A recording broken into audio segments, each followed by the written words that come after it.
Ada hal yang menarik juga yang perlu ditanyakan karena publik yang bertanya kepada kami dan kami harus mencari siapa yang bisa menerjemahkan ini.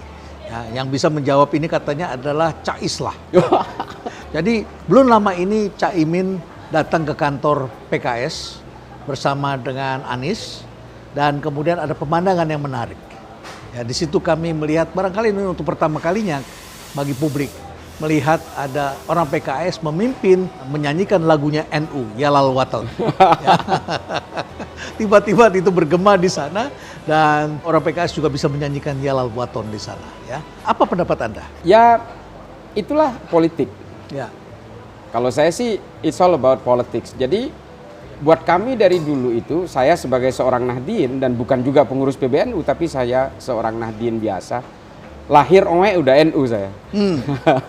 Kakek buyut saya semuanya sudah NU. Kiai-kiai NU. Ya kakek saya apalagi. Kakek saya itu santri dari Syekhona Khalil. Syekhona Khalil ini adalah guru dari Mbah Hashim Asy'ari, pendiri NU. Kakek saya juga teman sekamar Kiai As'ad. Oh. Sukorjo, Asal Bagus. Ini darah biru benar ini. Oh, enggak, saya bukan siapa-siapa. Ini kakek saya. Ya. Artinya bagi saya pribadi sebagai seorang Nahdien, selama ini PKS ini justru antitesisnya dari NU. Dari NU. Bagi saya ya, bagi saya. Dan saya pikir juga banyak teman-teman Nahdien yang punya pandangan serupa. Dan ini juga diakui oleh para pendirinya dari PKS itu bahwa mereka adalah metamorfosis dari Ikhwanul Muslimin dari Mesir.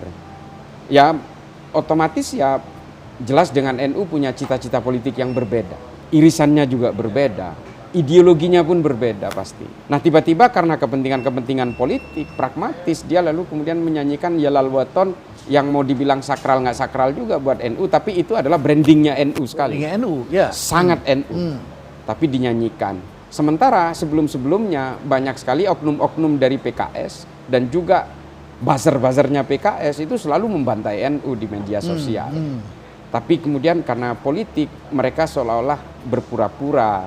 Oh, seolah-olah berpura-pura. Berpura-pura seolah-olah kami dan NU ini ya ini bersaudara. Ya, politik memang kadang-kadang seperti itu. Semua seolah-olah dikaitkan paksa dengan ke-NU-an. Dengan entitas NU, dengan gerakan-gerakan harokah-harokahnya NU dan seterusnya. Ya, padahal faktanya kan tidak demikian. Kita tahu PKS berdiri di mana, NU itu berdiri untuk apa.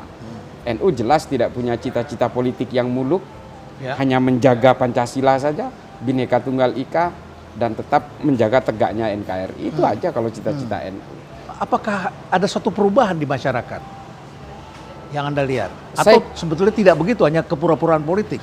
Ya menurut saya itu kepura-puraan politik, apalagi bagi teman-teman Nahdien, saya kira tidak akan sampai mengakar kepada Nahdien dan terpengaruh.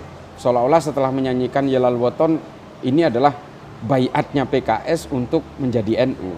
Semua teman-teman NU, para ulama NU dari dulu sudah membuat ijtihad bahwa tidak boleh orang NU itu berpolitik melalui PKS. Kan banyak itu, Kiai Marzuki Mustamar, termasuk dari kiai-kiai sepuh NU. Dari dulu itu selalu menyuarakan hindari PKS, say no to PKS kan gitu. Karena kita tahu PKS ini adalah jelmaan Ikhwanul Muslimin yang punya cita-cita untuk menegakkan khilafah dan sebagainya. Dan mereka ya mostly kalau kita mau sebut ya mereka masih belum mengakui secara legowo tentang Pancasila, konsep falsafah negara dan sebagainya. Ini harus kita pertanyakan juga. Itu dari sisi NU. Sekarang mari kita lihat dari sisi PKS. Apakah dengan demikian PKS bersedia juga mendukung Caimin? Ya ini kalau dia dekat dengan politik Islamnya dengan Anies barangkali bisa dipahami. Tapi dengan Caimin bagaimana? Apakah mereka bisa melebur ke sana? Ya menurut saya ini kan akhirnya menjadi air dan minyak. Temuan surveinya SMRC kemarin misalnya bahwa suara dari Anies Caimin kan mengalami penurunan, ya bisa jadi itu karena memang tidak ada match antara orangnya Caimin dan orangnya Anies. Orangnya Anies yang tidak suka Caimin bisa jadi pergi dari pasangan ini, atau orangnya Caimin yang tidak suka Anies pergi sehingga akhirnya terjadi penurunan. Menurut saya ini memang susah untuk. Memang ada pertanyaan setelah deklarasi itu kok tidak naik suaranya Anies Imin. Ya, padahal banyak yang mengharapkan, oh kok ada kontribusi dari PKS suaranya akan naik. Hasil pollingnya ternyata tidak demikian. Itu yang kita lihat ya. Iya.